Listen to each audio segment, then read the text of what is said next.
So, miraculously, I've already ridden Launchpad at Blackpool Pleasure Beach before its official opening date. So I guess the question you're asking now is, did it live up to the hype? Well, I'm not too sure, to be honest. Hello and welcome back to ThrillNet, and welcome to a video I guess I'm very grateful to be making, as today, as of recording on Saturday the 3rd of May, I took my first ever ride on Launchpad, the newly refurbished S&S Shot Tower at Blackpool Pleasure Beach that is set to reopen on Wednesday the 7th of May. And so in this video I'm going to be sharing my initial thoughts on the experience so that those of you who haven't ridden it yet can prepare yourselves for what to expect, and so that those of you who have ridden it can, I guess, compare your experiences to mine down in the comments. Now, I know a lot of you watching this are probably a bit confused and are now asking me, but it's not the 7th of May yet, so how on earth did you manage to get on the ride? Like, sure, you're a prominent Pleasure Beach content creator, but you're not that big. Surely they didn't let you on early for some media event or something. And you'd be absolutely right there. What has happened, in actual fact, is that someone at Pleasure Beach has very discreetly, behind the scenes, decided, why don't we do a secret soft opening for this ride? Now, for those of you who aren't aware, a soft opening is essentially a procedure that certain theme parks will do for newly opening rides, where prior to the official opening date of the ride, in order to, I guess, test the ride under normal operating conditions prior to the official opening, they'll open it for a couple of hours each day in the lead up and allow the general public to ride it so that they can iron out any final teething problems as best they can prior to opening, so that the ride gets the best reception possible once it's opened. As I said, the ride first soft opened on Wednesday, and every day since then it's open for a couple of hours each day. And during my visit, the ride opened at around about 5 to 11 in the morning, operated till about 5 to 12 for around an hour or so, and then closed for a few hours, and then opened up again at 3:30 and closed again at 4:30. And during those operating periods, I was fortunate enough to get 3 rides on Launchpad, and therefore I now believe I have a pretty well-rounded picture of how this thing rides and how it compares to its previous iteration, Ice Blast. So, I guess just like any other theme park content creator these days, when it comes to discussing the overall experience of Launchpad, I'm going to start off by talking about the surrounding area and queue line. Now, full disclosure, I am going to do another review of Launchpad when I visit the park next Saturday, following its official opening, just to be completely fair, as the park may well make some tweaks between now and Wednesday, and some of that may well be surrounding the queue line and ride area, so I am going to keep this segment brief.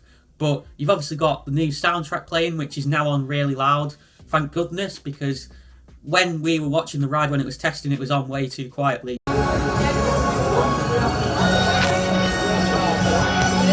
As for the ride's queue line, it still utilises Ice Blast's old queue line, although mysteriously some of the queue line has actually been removed. Now, this is one of those things that I'm going to go into more detail about next Saturday, because they may well reinstall that queue line ready for the official opening when there's going to be more people within it. But I'm not a fan that they've got rid of some of the queue line, because come late night riding, that queue is going to be really spilling out of the main entrance of the rides around the surrounding area, which isn't ideal. And so that brings us to the main ride experience itself. Once you're let onto the ride, I guess, you obviously sit down on the newly repainted gondola. First thing to note is that they've changed the restraints on the ride slightly. At first I thought they'd just been repainted from black to the orange-red colour that they now are, but they are actually new restraints and they feel tighter than before. I'm guessing that that's partially due to the fact that they're smaller.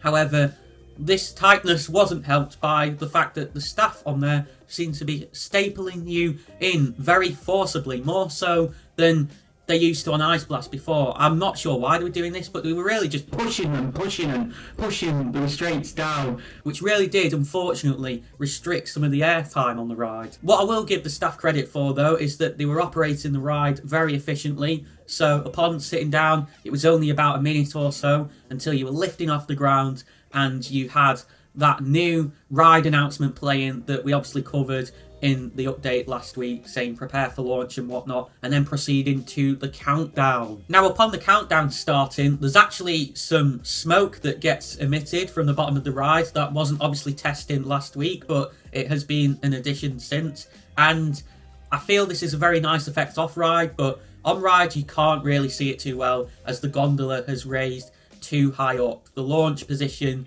is above where the smoke reaches to, and then after that you're obviously launched up to the top of the tower.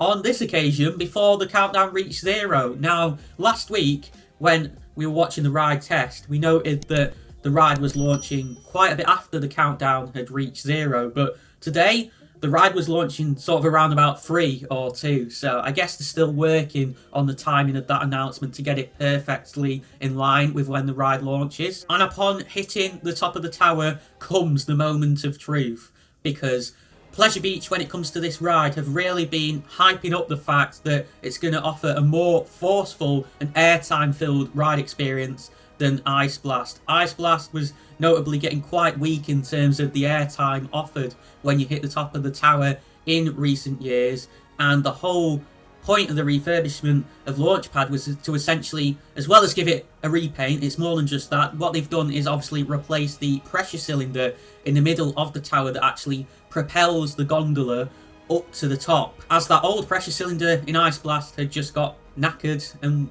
was providing forceless rides. Now, for comparison purposes, I have ridden a total of 4 S&S Shot Tower rides, 3 in addition to Ice Blast. I've done Volcano at Fantasy Island, which is alright in terms of the airtime offered at the top, you get a little pop. Cliffhanger at Flamingo Land is similar, however, I do slightly prefer that ride as that also has a drop sequence as well as the standard shot sequence that these rides have. And the best of all of these rides, in my opinion, is Doctor Doom's Fearfall at Universal Studios Islands of Adventure in Orlando. That is a slightly smaller shot tower than the fourth mentioned rides, which is probably the reason why it offers a lot more airtime than those. You really do get thrown out your seat. Launchpad was very inconsistent with how much airtime it offered. The first ride we did was absolutely pathetic, as you'll be able to hear in the following voice recording. 5, 4, 3, 2. Oh!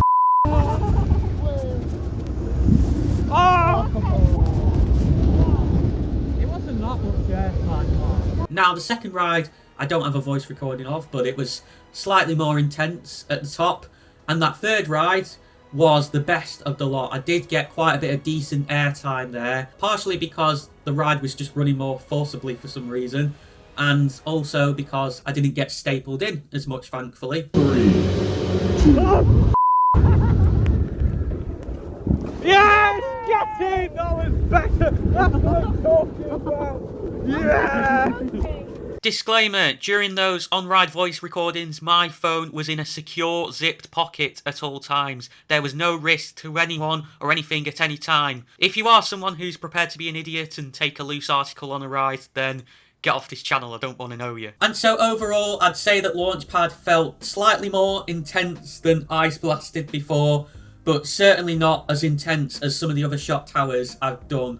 I'd put it on a similar level to Volcano at Fantasy Island, but Doctor Doom's Fearfall at Universal's Islands of Adventure certainly felt more intense, as did Cliffhanger at Flamingo Land. However, you've got to know, obviously, that this ride is in its soft opening phase, and the new pressure cylinder is probably still bedding in. Therefore, we may well see the intensity of the ride increased following the official opening once it has run a lot more cycles. From reports I've heard from people who rode the ride on Wednesday, on the first day of its soft opening, it was running a more intense cycle and people were getting a lot more airtime at the top as a result. However, the ride actually broke after a couple of cycles, and therefore that does lead me to believe that the ride is intended to run a more intense cycle than I experienced. However, that cycle has unfortunately been causing a few issues. Even during testing, I noted that there were times when the gondola was hitting the top of the ride with a lot more force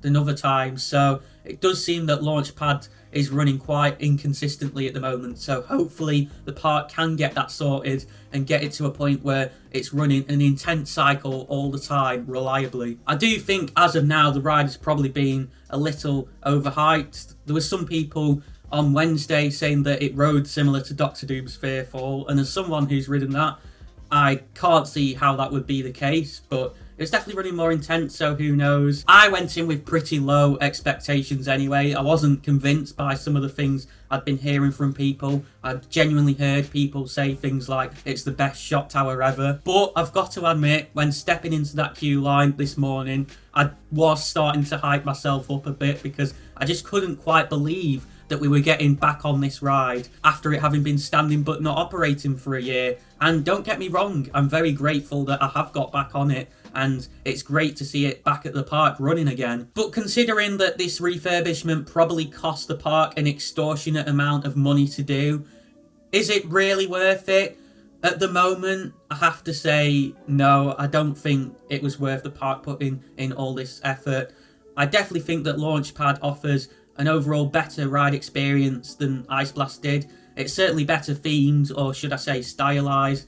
I love the new soundtrack. I think the Notable Stranger's done a very good job of that. I love the new ride announcements it has. I love the smoke effects, and I think the ride experience is enjoyable, even though it is a little bit on the underwhelming side. It's definitely still a must-ride ride when you visit Blackpool Pleasure Beach.